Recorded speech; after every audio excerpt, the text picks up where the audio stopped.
In the Nancy Guthrie case, there are just so many questions. The questions pile up as time goes on without a conclusion. And Yoli Medina and I today are going to talk to Lucky to get his input.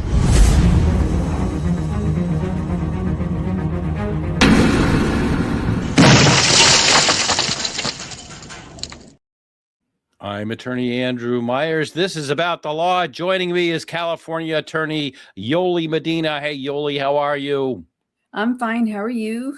I'm pretty good. We did a couple episodes on the unfortunate, horrible case of Nancy Guthrie, and it just seems that, we all want something positive to happen, but the questions just mount, and they go on and on and on. Before we join, and we are lucky enough to be joining Unfiltered Lucky, before we head over to his studios, what are your thoughts?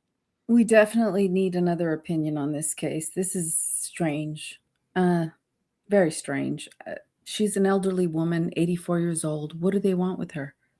I don't know. It's just, actually, I misspoke. We said we're going to join him. He has invited us into his studio, and he's running the show. So let's go. I really want to talk about this Pima County Sheriff, Chris Nanos. And, I feel like when I'm following certain cases, there's always something about a case that grabs my attention. And the first thing that caught my attention about the Nancy Guthrie case was that the sheriff released the crime scene the day after the investigation began. And I thought that was kind of weird, of course, because it seemed like, the feds hadn't even had a chance to get in there yet. And it just seemed very premature. We had a lot of things going on around that house with the media and, different people in and around that porch area.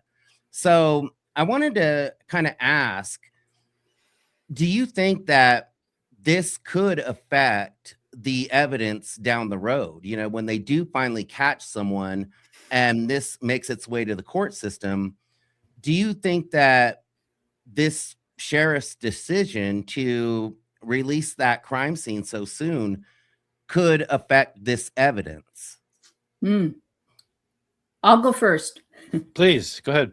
Okay, so yes, it would affect it because it's a crime scene. And just because 24 hours, 48 hours, 72 hours have passed, it's still a crime scene. This is where the lady was allegedly taken from her home, and there's blood in front of the door, the entryway. So yes, the crime scene should have been secured. And if I were a defense attorney, I would say, why did the crime scene was released to the public? We had people delivering pizza. We had an Amazon driver go there. It's contaminated. How can you say? And so the retort to that from the police is going to be that we took everything that we needed before we released the crime scene. So they're going to say they took everything that they needed before they released the crime scene. In other words, they took swabs and everything like that. But I don't think that they did. And only because it takes time to do that. I agree with everything that Yoli said. And I'll give a little bit of background. As you both know, before I went to law school, I was a reporter, and I got a little bit sick of covering the crime beat and seeing, the county officials, the state officials, which are important in my jurisdictions, maybe not so much in this jurisdiction, and the federal officials all patting each other on the back at the end. We all worked together and we solved this together. No, it's not true is the word I'll use, because, look at this. You've got the FBI and the sheriff at loggerheads. We have two separate investigations going on, wasting a lot of resources, and then taking it beyond. And I totally agree that the crime scene, should not have been opened and then closed because the whole crime scene is contaminated. But let's take it to the next step.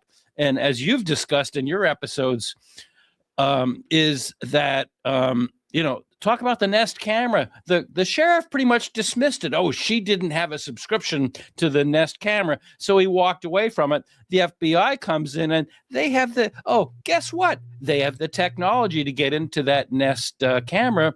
And now much later than it should have happened, we have the video of Leaf Guy, the guy that puts the leaves in front of the camera, the guy that had the Ozark backpack, the guy that had the was it a balaclava or just a ski mask?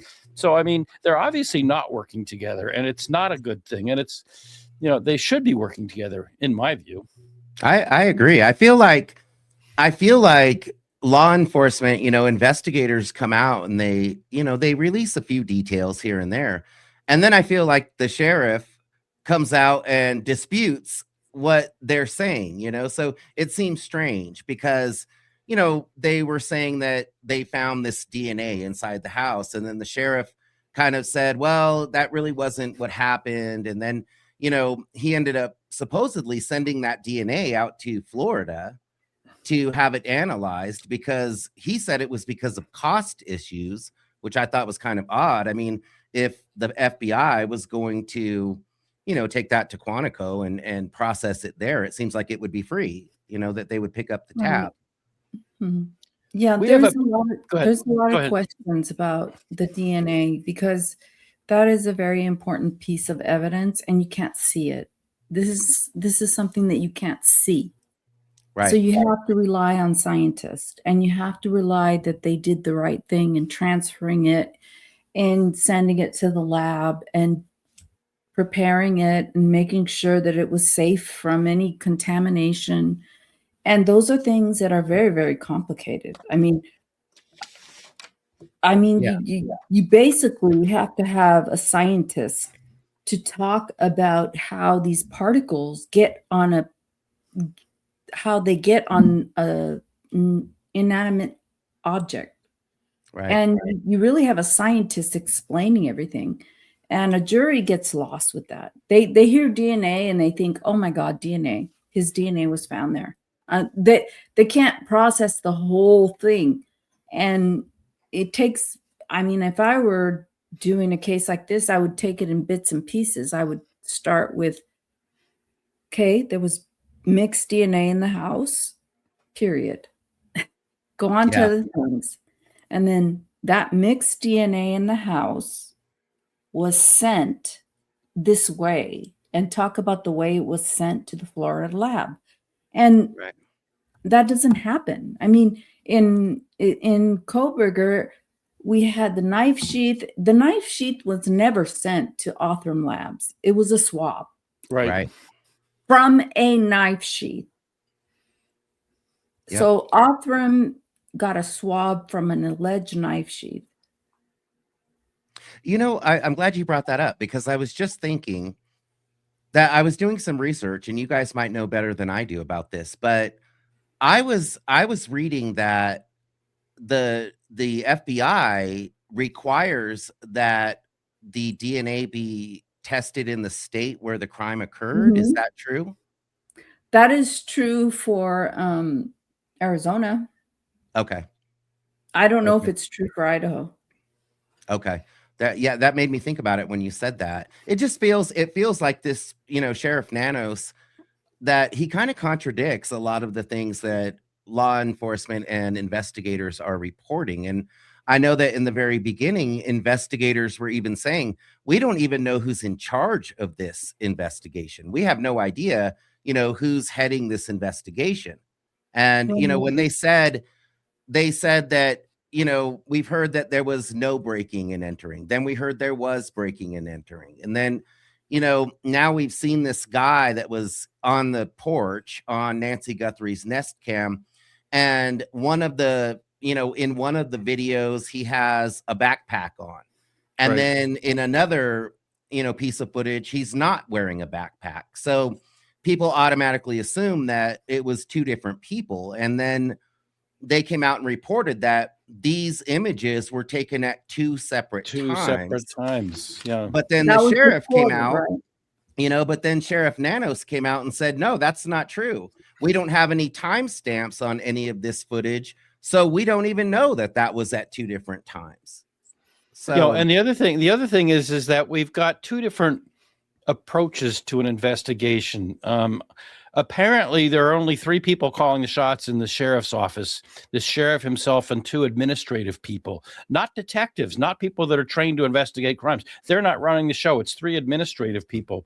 The problem with 2 different approaches is that sheriffs are the only people in law enforcement that are elected. They are elected, and Sheriff Nanos was elected, I think, the second time he tried. Whereas in the FBI, and as you too know, I'm not a big fan of the FBI, they hire professional investigators and detectives and gumshoes and forensic people. So one approach is to do a streamlined, intelligent, targeted investigation following all these.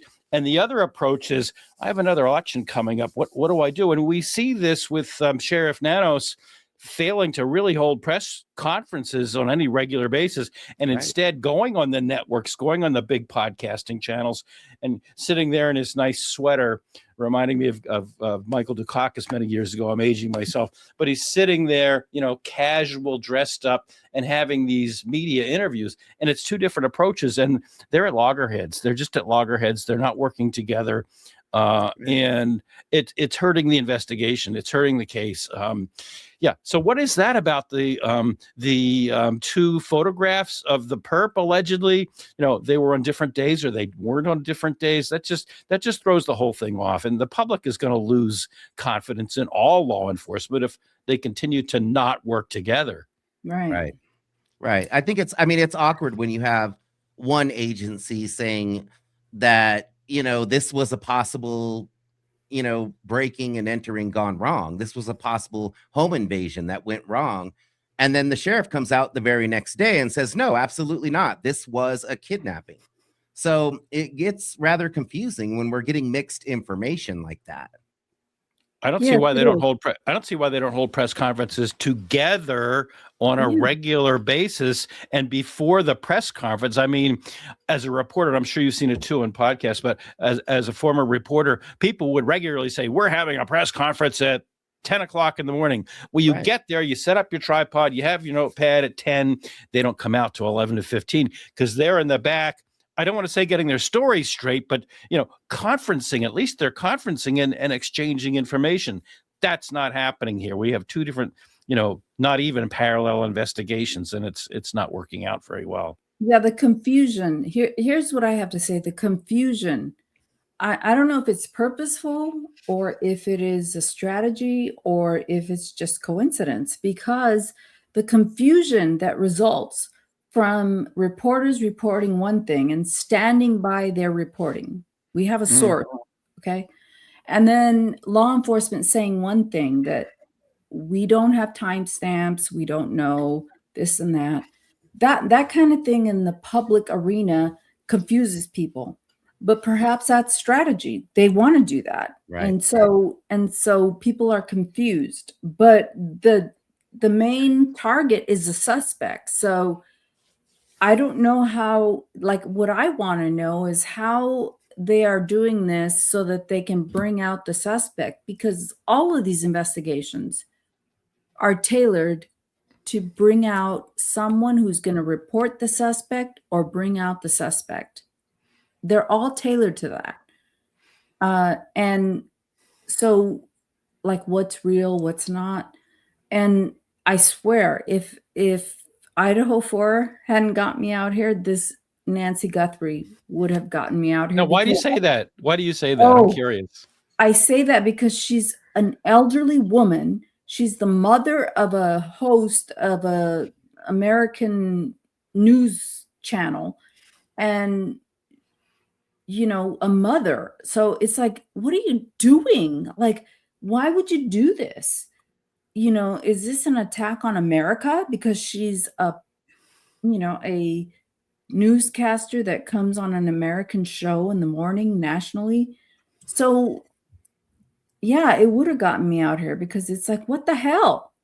How does a woman disappear who has issues, has a pacemaker, and lives in Arizona, even though it's dark, just like Idaho. Idaho is really dark. Yeah. How does she go without anybody noticing? I mean, isn't it a gated community or a community? I believe it is a community, and I think that it's very rural from what it looks like in the photos, and it looks very similar to where I live because I live in the Southwest, and you know, this terrain is very common where I live. There's a lot of open Mhm. space, a lot of, just a lot of empty space with a lot of cacti and, trees and shrubs and stuff like that. And, it's a very similar terrain. And, I was actually listening to, I was just listening to what you were saying, Yoli, and I was listening to a story, I think yesterday, and they were it was two law enforcement officers, and they were former detectives, and they were talking about the possibility that a lot of the things that we're seeing might not necessarily be true, and they even questioned the footage from the Nest Cam Mhm. footage because they said it would not be unheard of for the feds to use AI and Mhm. create this video in order to try to draw out the kidnapper. So I thought that was interesting. Yeah, so a lot of these things and they're designed to draw out the person. And I've read Right. enough true crime books to know that reporters conspire, I guess I should say, or they're in agreement with law enforcement to draw out things that will trigger the perpetrator. And I mean, they're allowed to do that. Uh, Right. and just like I guess it was the BTK killer who, He the way wrote he to got, he yeah, would write to law enforcement. He would and write to them all the time, taunt yeah, them. and somehow the disc that he used was traced back to the church. And so a lot of times it's called applied psychology. They apply psychology to how to draw someone in. And it involves criminal profiling, it involves applied psychology, it involves law enforcement, and they try to draw out the person. And they do triggering events that would trigger the person. And so you're right. I mean, these videos may be AI to trigger the person to say, that's not me. Right. Right. To say, no, no, no, that's not me. And do something. Action, do something. I'm just Right. hoping in this case that the same thing that happened in the Koberger case happens. You remember back, and I remember when the Idaho 4 crime happened. Every single night on the network news, every single night we heard law enforcement has nothing. Law enforcement is doing nothing. 4 University of Idaho students were knifed to death, and it's horrible and it's terrible. And why doesn't the FBI do anything? Then all of a sudden, with we really had no notice in advance at all. The day they reported that they had broken into Koberger's parents' home in Albrightsville, Pennsylvania, and nabbed him, and he was already on the plane heading back to Moscow. So I'm hoping something like that happens. I'm hoping that something is happening behind the scenes. I don't know if it's triggering him with AI videos. I'm hoping that they've got something behind the scenes that they're working on it, and they just don't want to tell us. They want to keep the Right. integrity of the investigation. I know that's a cliche, but it's true.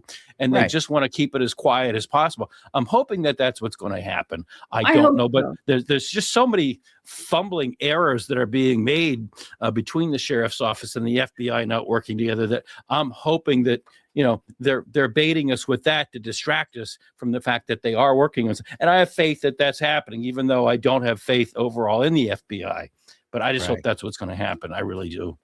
Yeah, Yeah. I do too. And I hope that if she passed, I hope it was peaceful. I hope it wasn't traumatic. If she's alive, I hope that she's safe and that she's not being tortured. God, I mean, that's the worst thing ever. And that's Right. probably why I say, if not the Idaho 4 case, because nothing made sense. And my mind just cannot accept what the government is telling me about what happened. I can't accept it. Although Brian Koberger pled guilty, so I'm fine with that. But still, I can't accept the government's story about that. So I hope that Nancy Guthrie is okay. Absolutely. I think the big confusion for me is that I do not believe that this was a burglary gone wrong. I believe that whoever went into this house targeted Nancy Guthrie or this family, and they went in and took her. But what I don't understand is they seem to be very casual about the ransom, which would seem to be the whole reason that, they Right. would kidnap Nancy in the first place. But it doesn't appear to be about money.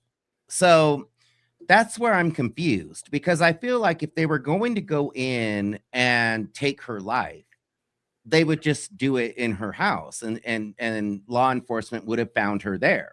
But instead they took her and then don't seem to have any expectations afterward. So, Yoli, you mentioned psychology. It makes me wonder if maybe this kidnapper or multiple kidnappers. It makes me wonder if they're playing a psychological game with the Guthries. And, because that's horrible. I mean, if they went in and took their mom's life, then that's a tragedy in itself. But at least they know what happened. With this situation, they have no idea what's happening. They have no idea where their mom is. So I wonder if that's kind of some kind of psychological game. But why? What would be the motive? I mean, in a kidnapping, the motive is money. You get in touch with the law enforcement right away, and you establish some kind of a contact, and that's getting harder and harder. But with a VPN private network, maybe they can do something. Maybe there's other ways they can keep in touch. But it makes no sense. And getting back to what you just said, is you didn't think it was a robbery going wrong. How come it was 42 minutes, apparently 42 minutes that they were in there from the time that the camera was disconnected to the time that Nancy Guthrie's pacemaker lost contact with her phone? So they were inside for 42 minutes. What took them so long? Do we know that they were inside for that amount of time? Well, That's what I was wondering. The front door camera was disabled at 1:47 in the morning, and then her pacemaker lost contact with the cell phone at 2:28. So we don't know, Yoli, but I mean, those would be pretty good indicators that is a general time frame for whatever they did in the house. And I think it was more than one. I don't know if you guys agree with that, but it would seem to me it would take more than one person to carry an 84-year-old woman out of that house, which they did. Leaving. So the psychological component is it kind of changes because you have a public figure. You have a public figure whose mother was kidnapped. So, I mean, I don't know what this public figure, that means Savanna Guthrie, what she's done in the media has to do with this kidnapping. Maybe it has nothing to do with it. Maybe it has something to do with it. But today, when I heard her video about offering, what did she say, $1 million? Up to $1 million. Up to $1 million. Yeah. Up to $1 million. For some reason, the way she talked about it seemed like she was being told to do this. I have no basis. I have no basis for that. Trust me. This is speculation. It's not fact. But it's almost like she's being told to do this. And if you watch movies regarding kidnappers and you see, I mean, I hate to revert to movies, but you see the FBI agents telling the person, do this, do that, do that. That's what it seemed like to me. Right. And trust me, I'm no hostage negotiator. I'm no investigator. I'm nothing. But I've read a lot of true crime books and I've seen a lot of true crime documentaries. And I feel like there's more to this story. And gosh, if I had to really put this thing together, I would look higher up and I would look at possibly the cartel. I think it's a possibility. I think that I feel like the FBI has been involved in every step of this, even with when they first read that letter, when they said we will pay or even before that, when they made a plea to the kidnappers. And Savanna Guthrie said something in that video that kind of caught my attention. And I thought it was kind of strange. because she said, you know, we're looking forward to celebrating with our mother. Right. And I thought that Right. was kind of a strange word to use, you know, the word celebrate. It's sad.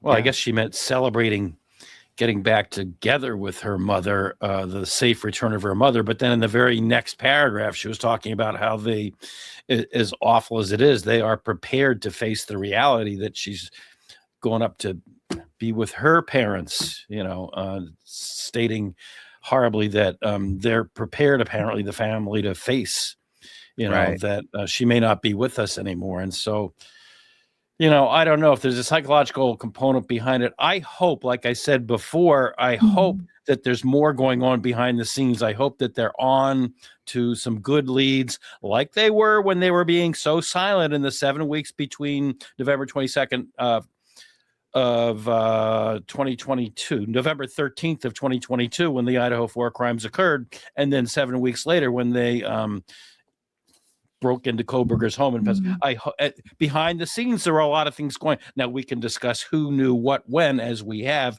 but there were things going on behind the scenes.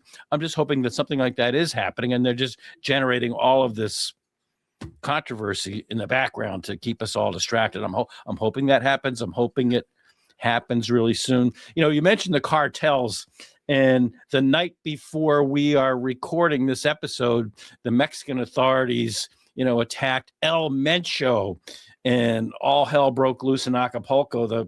The cartels were burning Acapulco down. So Puerto Vallarta. Puerto Vallarta. Puerto Vallarta. Okay, you're right.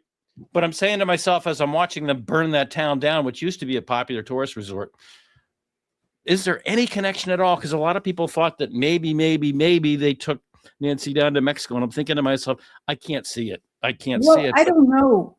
You know, here's the thing. My mind goes in different directions, and I'm an attorney, and I don't want to say things that are like conspiracy theory type things, even though my mind goes there. Right. I don't want to say it, but you know, you have Nancy Guthrie and you have her not being found, and then you have a leader of the cartel in Mexico being assassinated. So when you look at that and you look at balancing, like who's negotiating what, it's like bring her back or we will do this, right? And these things are not known to us. They shouldn't be known to us. And so when you have negotiations going on and you say, bring her back, otherwise we're going to do this. We got the info, we're sending it, and they don't bring her back and they send it. And then you have something happening. Now, it's a reality. I mean, it could be reality, but at the same time, I don't want to start rumors. I have no basis for saying that, but it makes you think, right? Just think. Well, we're sharing our thoughts. And I think that, you know, that's something that I live on a border town, and we hear a lot of news, a lot of stories about things that happen. And it's not uncommon. I hate to even say this, but it is reality. And you're right. But it's not uncommon for people to be, you know, abducted and then their lives taken, and then the individuals who took their lives demanding a ransom, you know, even though their life has already been taken. You hear those stories a lot, you know, and it's not around this area. So it's just one of those things, you know. So it makes me wonder, because I just don't feel as though someone who's going to go steal an 84-year-old woman out of her bed in the middle of the night with health issues is going to take care of her for 3 weeks. Mobility issues. She had mobility issues. Right. And heart issues. Right. I don't think they're gonna take care of her either. It's a horrible thought, but I mean, what would be the motivation? Why wouldn't they? I mean, I remember back at the Patty Hearst abduction, but she was a young woman. She was a somewhat young woman, and they started to brainwash her and tried to get a ransom out of her father, William Randolph Hearst. But so different. I mean, I can't see what the motivation would be to go after this woman. I really don't, and it's just it's sad. It is. It's sad. And you know, Lucky, Go you and ahead. I had a conversation at some time, and I don't know if you want to get into it too much because I don't know if there's really any factual basis for it. But did Nancy Guthrie have any enemies? I mean, it's a question that's got to be asked. Did she have some people that didn't like her that would have had a motive to do anything like this? I mean, I don't know if it would be a motive to do something like this, but I don't know if you took a look at her social networks, but Not a lot, no. she was very, very vocal about her political beliefs. And, it's almost confrontational.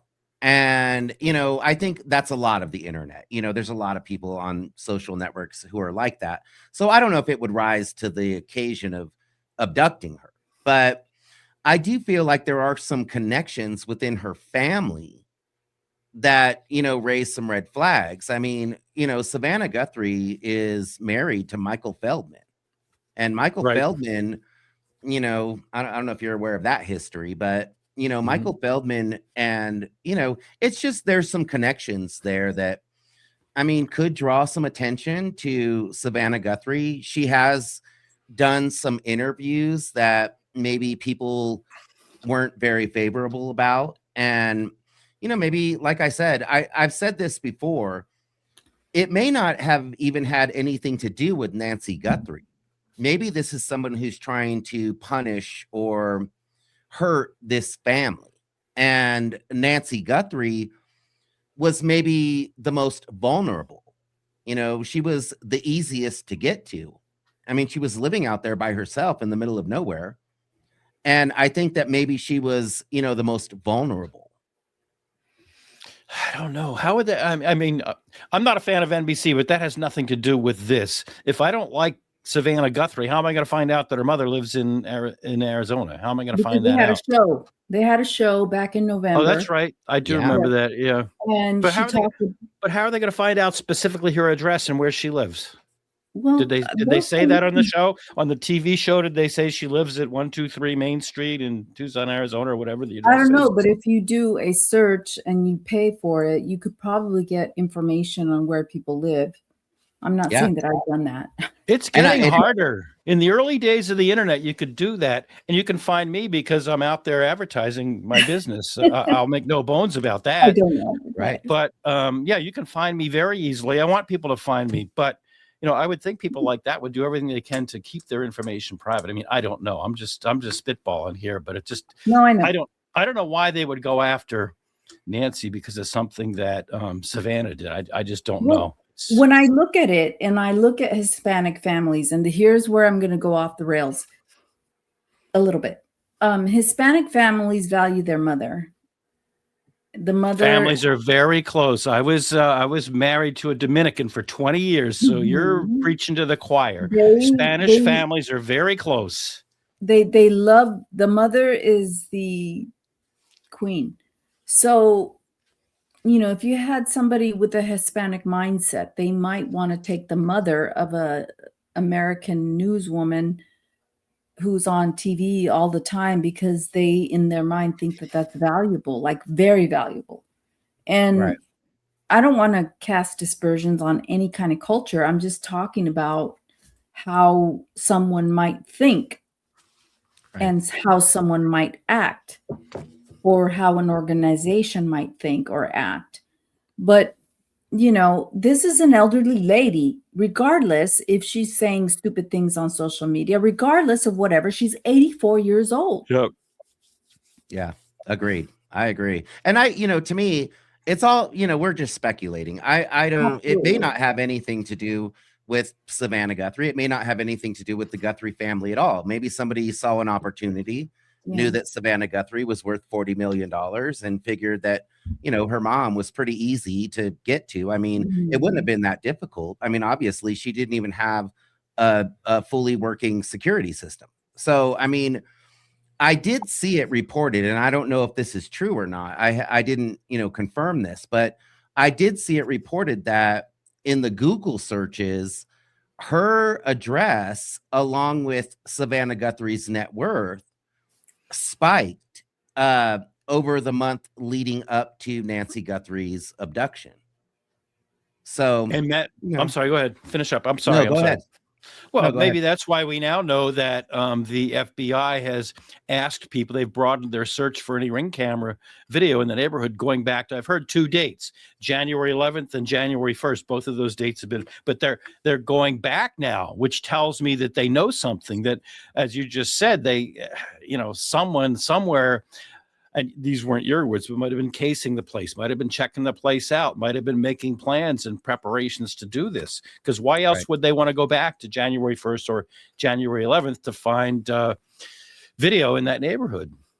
Right. And it seems like I've seen a number of videos that neighbors have submitted, not just on this platform, but also, on other social networks, because this case has gone international. I mean, this is Yes. global now. And I've been following it on all of the social networks. So not just this platform, but a lot of neighbors are submitting videos of people, lurking around their houses in the middle of the night now. And it's just so hard to know what's real and what's not. I feel like we see these videos and we think this looks really similar to the person that we saw on Nancy Guthrie's porch, but is it AI? We all saw those photos of this person walking, Nancy out the front door and on her porch, and obviously we knew that was AI, but now it's getting really hard to tell.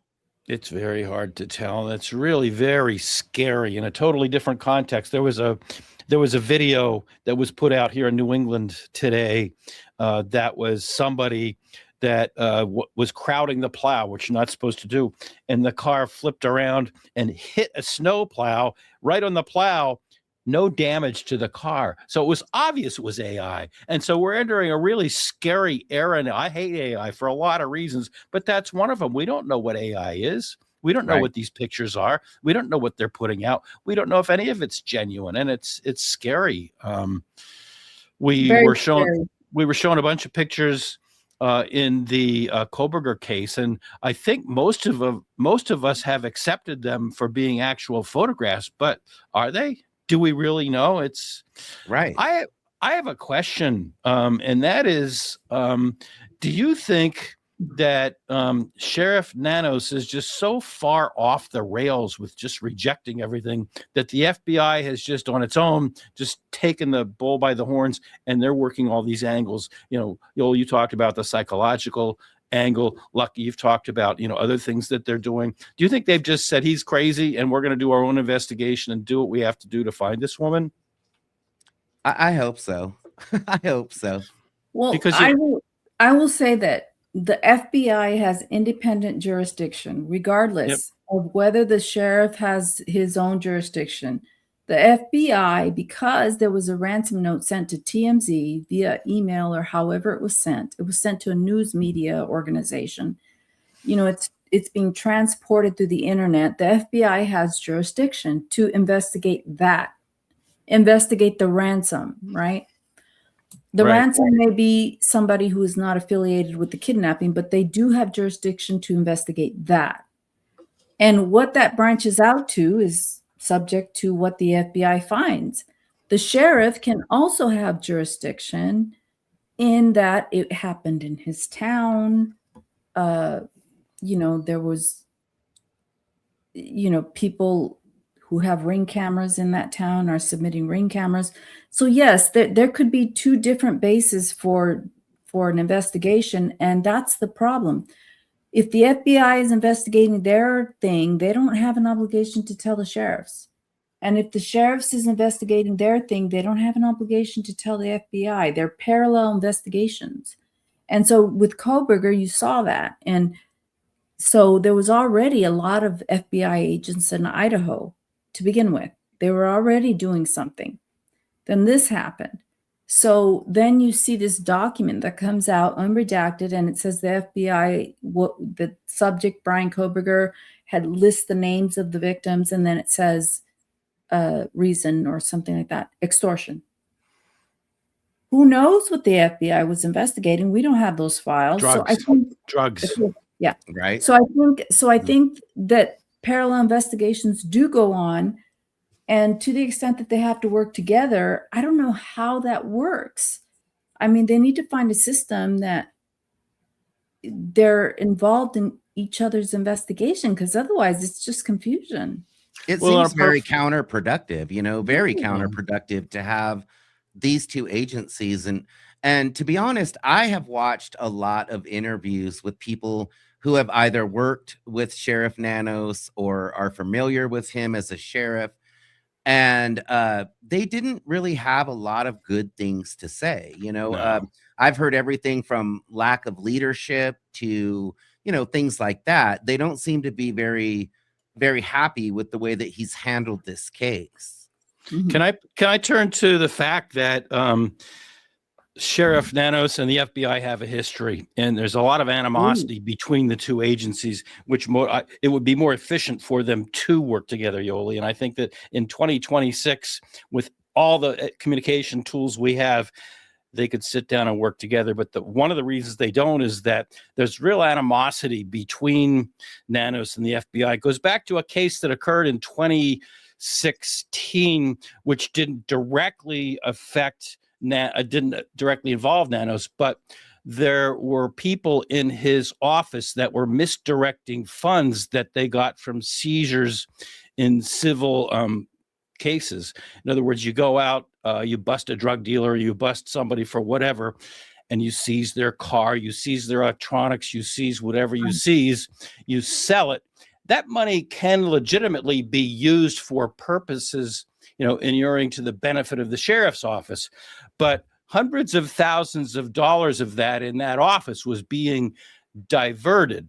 And there was one gentleman in that office who was a top assistant who was diverting all kinds of money, including, for example, $20,000 was used to build a commercial grade kitchen for this assistant's niece for her coffee shop, a restaurant that was going to be opening. So the FBI swoops in, they do an investigation, they find out about all of this, and there are indictments. There was never a trial, but this top assistant to Nanos pled to, I think it was 3 misdemeanors, paid fines, never went to jail, but he was convicted. He pled guilty to 3 misdemeanors. So now, how does this affect Nanos? Nanos was furious that the FBI would not clear him. He would call on them and say, could you please tell somebody that the investigation is over and you've cleared me? And the FBI doesn't talk about their investigations. They don't discuss these things. They don't, come right out and say, well, we investigated so-and-so and we did this. No. And investigations, by the way, are not closed. They stay open forever. So Sheriff Nanos actually went on television and did some interviews in which he had some really juicy quotes about, he just really hated the FBI. The point of the whole thing is that he actually went on television and said things to the effect of, we don't know what the FBI really did. They don't talk about their investigations. And one of his direct quotes, as close as I can recall it, is, if there's something going on, call us, meaning the sheriff's department, because we have real law enforcement, implying that the FBI didn't. So he left a really bad taste in the FBI's mouth. And although I think with all the technology that we have today, it would be easy for them to work together. I mean, look at this podcast. Lucky you're in the Southwest. I'm up north of Boston. Yoli is way down in Southern California. So if we can do this and talk and have a conversation, why can't they? But he pissed off the FBI so much that why would they work with him? Especially when he started, like in the beginning. We'll go back to the very beginning of this podcast. And, I think, Lucky, you pointed out that the sheriff opened up the crime scene within 24, 48 hours. So the FBI is saying, this guy's a kook. And there's a background. There's more, but that's the essence of it. Here's the thing. Everybody's getting paid. The FBI is getting paid. The sheriff's getting paid. There's no incentive to not work together. It's not like if you work with the FBI, you're not going to get paid.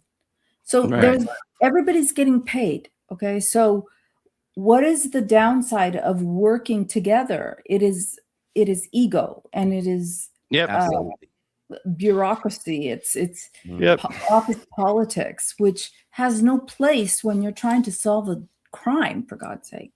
Well, Yeah. and I thought that it was kind of interesting that when Annie and Tommaso discovered that Nancy was missing, they called Savanna Guthrie. And I thought it was very interesting that Savanna Guthrie called Arizona Senator Mark Kelly Yep. first and then called 911. So I thought that was kind of strange. And I felt like maybe she did that to try to get the FBI involved immediately. So I was surprised that they weren't involved immediately. Yeah. She Well, may you well know- have known not to trust the sheriff. She may well have known that. And, she is who she is. And Senator Mark Kelly is who he is. He's a famous guy. He was an astronaut. At that point, he spent record time in the International Space Shuttle. So, I told a story to somebody else. I won't waste your time, but whatever connections you have, you're going to pull them. I loved my dear, sweet mother. She passed away when she was 93. And if something had happened to her when she was 84 and she still had a decade of life left in her, I would have pulled every string I could have. So I don't really fault her for calling Mark Kelly. I mean, Not at all. Not at all. It just made me wonder, Yeah. And I've listened to a lot of interviews, from former Pima County sheriffs and deputies and, people involved in law enforcement. And they really do appear to know Savanna Guthrie very well because she worked as a reporter in that area as a local reporter for years. So they've watched this, Savanna Guthrie kind of grow up and come up in the media. So, a lot of them spoke like they had known her since she was a little girl. So, it sounds like Nancy Guthrie raised her children in this house, in Catalina Foothills. Yeah. Yeah. And so, does anybody know or has anybody heard if Mrs. Nancy Guthrie has dementia or anything like that? I have not. I haven't heard. Oh, she seemed pretty sharp for somebody that's 84 years old. She seemed pretty sharp. Yeah. I mean, she had a group of women that came over to her house and they discussed God knows what. She went to her other friend's house, and a few days before she had actually confirmed with her other friend, yep, but we're going to go over to the other friend's house and watch this church service. So I haven't heard anything. If there was something like that, it wasn't prominent enough that anybody's really said anything about it. And I would think that they would, because a lot of times senior citizens go missing, at least around where I live. I live in a kind of rural area, and it does happen. And that's the first thing they will say, so-and-so is missing. Right. He's 84 years old. He has dementia. Keep your eyes open. So I don't think so. You have a silver alert, that's what we have. Right. And you have a silver alert, and I get them all the time, so it's not uncommon. But I just kind of feel like these details that are ever changing are what's making everything so confusing. Because in the very beginning, they reported that Annie Guthrie is the one who dropped off her mom at her house on that Saturday night, and then it came out that it was Tommaso actually that dropped her off, and then. Then they said it's family. They don't want to confirm. Well, but didn't they say at one point that it was Uber? She took an Uber home? Yeah. And she did take an Uber to their house to go to dinner. And then we heard that it was also an Uber as well. So, it's just weird when they say, well, it was family. We don't want to confirm who. Well, we know it was either Tommaso or Annie. I mean, I feel like, you could probably guess that it was one of those two. I mean, I haven't heard of any other family that lives close to Nancy Guthrie. Do they have children? I mean, Tommaso and Annie may have children that may have drove her. I don't know. I haven't heard of any. There's something to be said, because when I was a reporter, I did follow crime cases and did get close to some police officers and investigators. There is something to be said about withholding certain pieces of information so that when you get tips or you get suspects, you can then get out of them and determine whether it's legit or not. So there's something to withholding certain pieces of information, but there's no excuse for just lying and giving different versions, like you said, Lucky, by saying this at one point, then retracting it, and then the next day saying that's totally not by the book. There's no justification for that, and it just shows that they're not even within the department, they're not working together. Even within the sheriff's department, they're not working together, which, it does not inure to the benefit of a competent investigation. There's three things that go into a good investigation. One of them is transparency. One of them is timeliness. The other one is accuracy. And they've blown it on all three. They're not paying attention to the details that they really need to pay attention to. Like I said 2 seconds ago, it's okay to withhold certain pieces of information, but you really need to speak clearly and positively and with some kind of authority that you're on top of the situation and give out certain details, honestly to the public. And that just hasn't happened here. And again, I just hope explanations, the thing is that if you're not giving something out to the public, explain why. Yeah. Right. I mean, I don't understand how explaining why you're not giving out this photo. They could say we have more photos, but we're not showing them because we are in active investigation mode, and showing those photos might affect the investigation. So that you let the public know that there's more.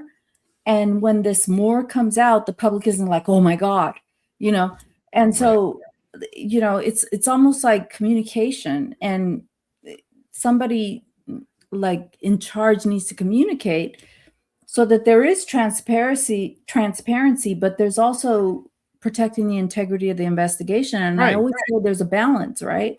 There's a balance. Exactly. And so investigators have discretion. They cannot be sued for a bad investigation because they're investigating. They have discretion on the case, right? What do you disclose? What do you not disclose? Who do you follow? What leads do you follow? What do you do? But at the same time, somebody has to be in charge to communicate to the public, because the public has the right to know what's going on in their community. Right. Well, and for me, I think it's really strange that they just keep finding new stuff right around this house. And it's not this is not a jab at the investigators. I'm sure they're all working very hard. I feel like this really does have to do with a lack of leadership. I'm sure these investigators are working, around the clock to try to find Nancy Guthrie, but it just seems strange to me that they'll, 100 yards away, they're going to find a bloody glove, and then 25 yards away, they're going to find a backpack, and I'm like, well, we're 3 weeks into this. Why weren't they finding these things in the beginning? And not only that, but you have the investigators investigating things, and then you have Idaho 4 where there's a glove found on the property and it's disregarded. Like, okay, so you want to talk about a glove that was 2 miles away and test it and go through CODIS and everything, but yet over here in another state, you have a glove that was found on the property, yet you don't do anything. I mean, it's just, I understand they have discretion to do what they need to do, but it's just crazy making for the public. Well, you want to talk about gloves? What about they said they found 16 other gloves scattered around. Oh, but they were discarded by the investigators. Wait, what? Right. What? Don't they're littering? I mean, if you're a kid, you learn not to throw your McDonald's bags off the side of the road. But I would think by the time you're an investigator for FBI or the sheriff, you don't just discard your gloves, really? Well, it seems like an investigator. It seems like an investigator would think, well, if I discard these gloves here, the investigator coming up behind me is going to find these gloves and think it's a big piece of evidence. Do you really think they're that amateurish that they would play games in a case like this? I do. Hope not. I hope not too, but I'm thinking they might have been pranking each other. I don't know. I hope not. I hope I'm totally wrong, and I know I'll get negative comments for saying that because I've seen the last episode we did was taken fairly well, but there were commenters that said, if you don't know anything about investigative techniques, you have no right to say anything. And it's like, no. Well, we have common sense, so we can talk about things that involve common sense. We may not be investigators, and I'm the first to say that I am no investigator, but have I investigated cases in my life as a civil attorney? Yes. Have I used common sense? Yes. And there are certain techniques that are used by law enforcement that I have no idea about, but certainly we can comment on certain things that involve common sense. And the viewers need to tell us if there is an investigator out there that wants to educate us. if we said something wrong, then please do. It's going to be Absolutely. taken well, not And bad. remember, ultimately, we hope that the perp or perps are found, and we hope they're held to justice. So now it's a jury of average common sense, broad spectrum of the community. And the first thing you learn as a trial attorney, leave the law books back in the office, leave the jargon and the legal mumbo jumbo and all the high plane vocabulary that we all know. Leave it at home and use your common sense ability to communicate. Talk in normal words to the jury, because they're not going to understand you if you're just reading case law. So anybody that's Well, so and I feel like I've something that has been inspiring to me that's come out of this is people from all over the country are going to Tucson to look for Nancy Guthrie. They're not waiting for law enforcement, and these people are not professional investigators. These are people that are boots on the ground, that are out there actively searching for Nancy Guthrie. And so I don't feel like you have to be an investigator per se. I mean, you don't have to be it was one of these volunteers that found this backpack. It was, these people, we've got people from my area who are out boots in the ground in Tucson right now, who are looking for Nancy Guthrie. And I think that it goes to show that, people do, want to come together and help. And sometimes I think they get tired of waiting for law enforcement. So they're deciding to go out there and help, and I think that that's very inspiring. And it would be nice if law enforcement could give them tips on how to search, right? Right. They could use them as an arm, of their agency. Yeah. But I don't know that that's what's happening, because, if you have people who are willing to do the work, train them and send them out.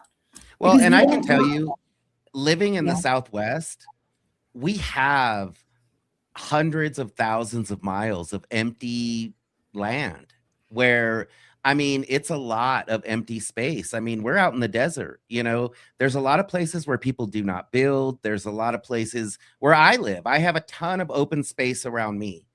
And, sometimes it's just a matter of having the people to the numbers to go out and search, because I can tell you in the Southwest, you could hide someone very, very easy. There's a lot of empty area, so to me, it's inspiring to see these people go out and you don't really have to be an expert to get out there and look around. Yeah. That's crazy. You would hope that they were using the old, the professional grid system, where if you have 12 people, you space them, 2 or 3 feet apart, and you document all this so you don't waste your time just meandering here and there. It would be hoped that they would do something like that to make it more efficient. But from what you're saying, it doesn't sound like they're doing that.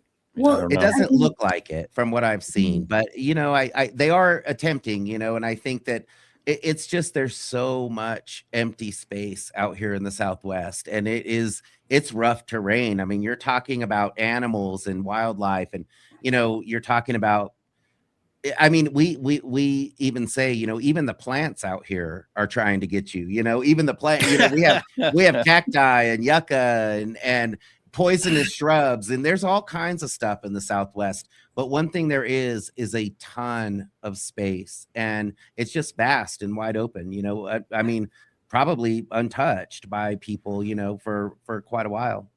Well, you would hope they would be doing this with drones. They have drone technology now that can, overfly an area, and multiple drones or the same one do a grid pattern. And they have drone sensors now that can use heat technology to find a body. Even I actually observed a search in my community that the people that were operating the drones their heads are way up here. They really know what they're doing, and they can look down and find differentiations in the soil where a body may have been buried 5 years ago. That technology is there. So you would hope that they're doing stuff like that. You would hope that rather than meandering around out in the desert, that they would use some drone technology. Although who knows if she's even out there? Find the backpack, find whatever, that's fine. But I would guess, I don't know, obviously, I would guess that they took her somewhere far away, maybe Mexico. We don't know. If they took her to Mexico, they may never find her. I hope she passed peacefully. That's all I have to say. Yeah, If Well, she passed. I agree. yeah. Well, any last thoughts, Andrew? Well, no, I think I've said it. I mean, I don't think it's a good thing that there's two different investigators, two different investigations going down two different tracks. I mean, the human resource is limited. There's only so many people, and they should really be directing and coordinating. And in this day and age, where we, again, Lucky, you're way down there in the Southwest. I'm up here north of Boston. Yoli is, we can communicate, and we planned this. We came together. So Right. I don't buy that they can't. I believe that they don't want to, and there's just so much animosity between the sheriff and the FBI that they don't want to work together. Absolutely. What do you think, Yoli? Well, I think that this case is very intriguing. It doesn't make sense, and the way the investigation is going, it doesn't give me confidence in our public employees, whether it be FBI or sheriffs, that they're going to get together and do a job. It's like, you need to do the job. It's like when I go to trial and I have co-counsel. This is not. It's about doing the job. Okay, this isn't about who's better than who. It's about helping each other, covering each other, and doing the job. Absolutely. It's nothing more, especially if you're a public servant. If you're a public servant, you work for the public. You cannot insert your own hangups in your job. Put that at the door. I know that's hard, but it's not that hard. Just Absolutely. do the job. I mean, this is an elderly lady, 84 years old. Right. I mean, come on, who does this? This is gross. This is just disgusting. And whoever has her, whoever did something to her, I'm sorry, they need to come clean. I agree. I think that, that's the thing about, making content about these types of stories and stuff is we may not all agree all the time. But one thing is that I feel like, our goal is to, see this come to a conclusion and hopefully, we hope it's a good conclusion, and we hope that the Guthrie family is able to get some closure and we hope that Nancy Guthrie is found, I hope it doesn't ruin her career too, because again, I'm not the biggest fan of NBC, but put that aside. I mean, there's talk that she'll never go back to that job. And what a story. I mean, she starts out as a local reporter and she makes it big. And I was in that business. And so I know that's a difficult thing to do. So she made it big. And they're talking about how she may not be able to get back to her job. And that said, hey, Lucky, I know that this is your show. This is your time. This is your episode. But I have 5 of our viewer comments racked up from our last Guthrie episode. Do you want to go through them or would you rather not? It's up to you. Yeah, let's see what you got. All right, so I'll start with comment number 5. This is from Wheezy Lynn. She says, I keep watching the Nancy Guthrie case and just thinking, man, why wasn't this kind of investigation and forensic testing done in the Idaho 4 case, such as the testing of the glove? In Nancy's case, they tested a glove from 2 miles away. In the Idaho 4 case, they didn't even bother testing a bloody glove right outside the door. Also, that's his only mistake. Come on now, Fry, you ain't got no lie to make friends. What a joke. That was a comment to our Fry episode where he admitted that he wished he had done a press conference sooner, blah, blah, blah. But I watched it. Yeah, I do agree about the glove. I mean, there's always some kind of glove involved in these high profile cases. O.J. Simpson. I mean, but you have a glove that's 2 miles away. I'm thinking to myself, how probative? I mean, what's the likelihood?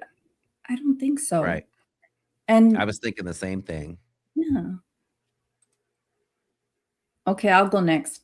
All right. This is Lorna Alexander. They were only cleared by the sheriff's office. No one is totally cleared until the case is solved. The FBI has not cleared them. And I agree with that. Yeah, that goes to the sheriff. I think it was Lucky. It was around the 16th, I believe, that he cleared the family and said it's none of the family people. And I agree with this comment. I do too. So this is Robert Rich, and they say, I would go with podcasters, YouTubers any day over mainstream media. I started cutting off MSN years ago.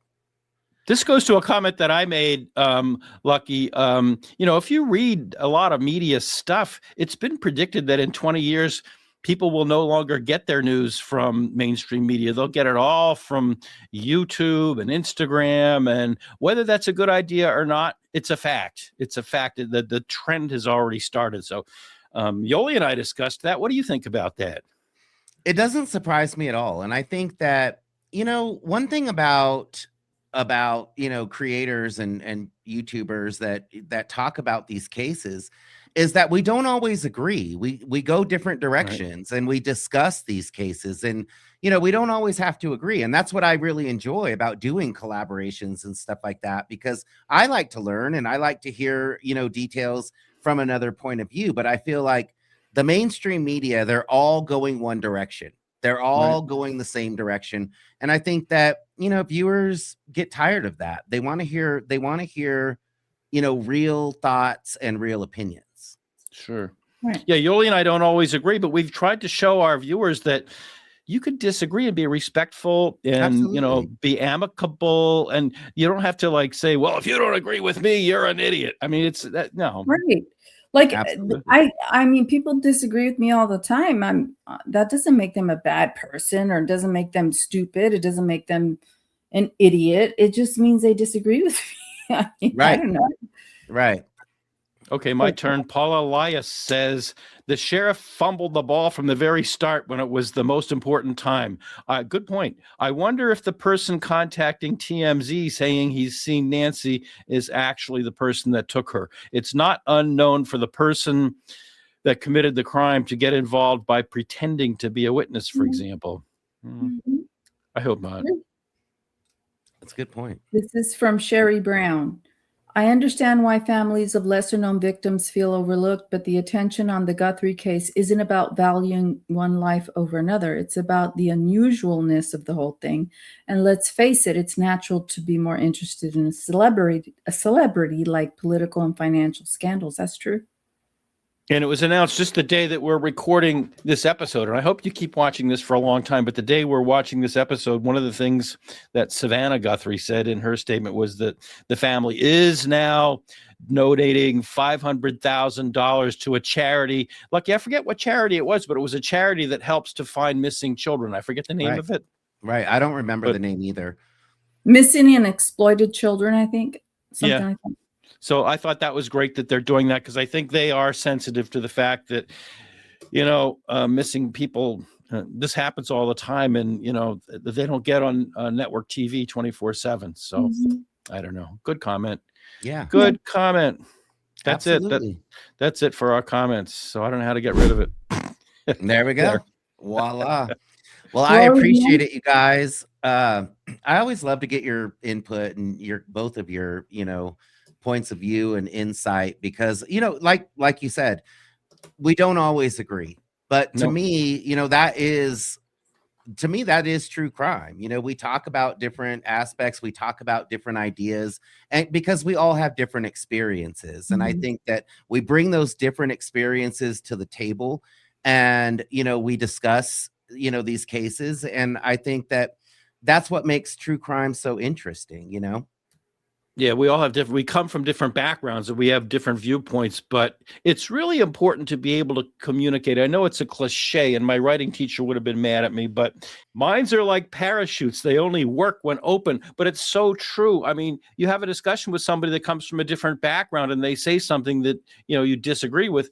You start to open your mind to it. You just really, it makes you think. Maybe you get so mad at them, you go and do your own research, and either that deepens your own feelings or you learn something about what they're saying. So it's really good to listen to one another. And I know I've learned a lot, watching your episodes, Lucky, and listening to Yoli when she expresses her viewpoint. So we all need to just chill.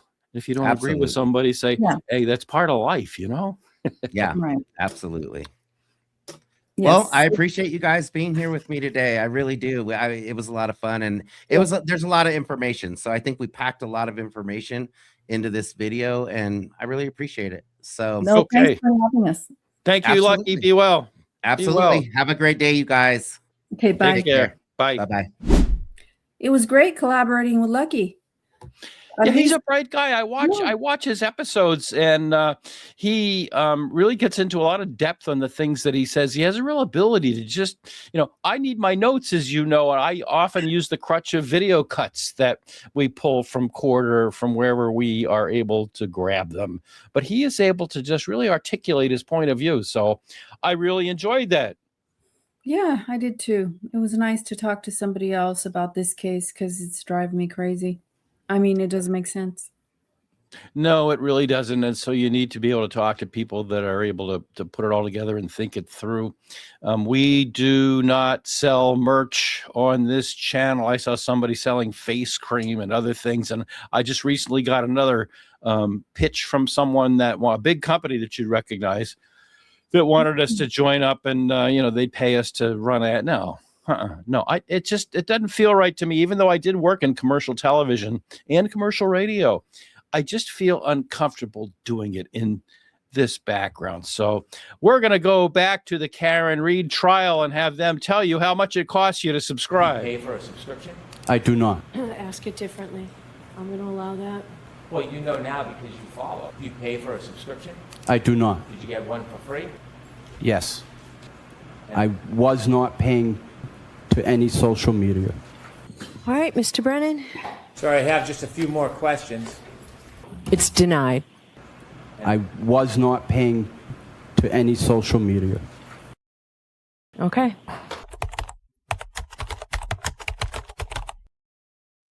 So I would ask people, if you enjoyed this collaboration we did with Lucky today, to please like, subscribe, share. And now there's a new thing. Sometimes it works, sometimes it doesn't, but it really will help us if you go down just below and look for the hype click and click a like, subscribe, share, and hype if you can, to both my channel and to Yoli's.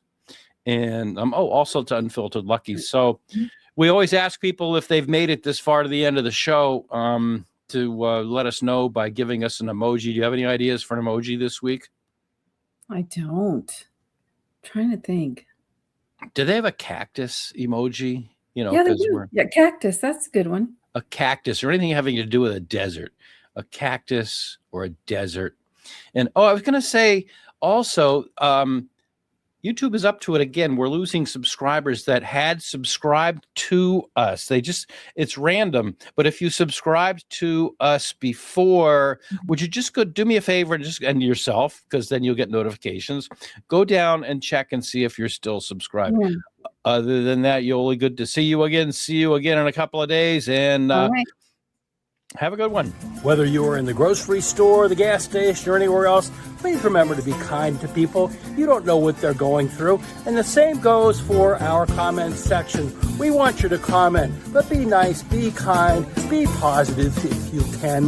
And thank you for watching. Be sure to like and subscribe. Have a good one.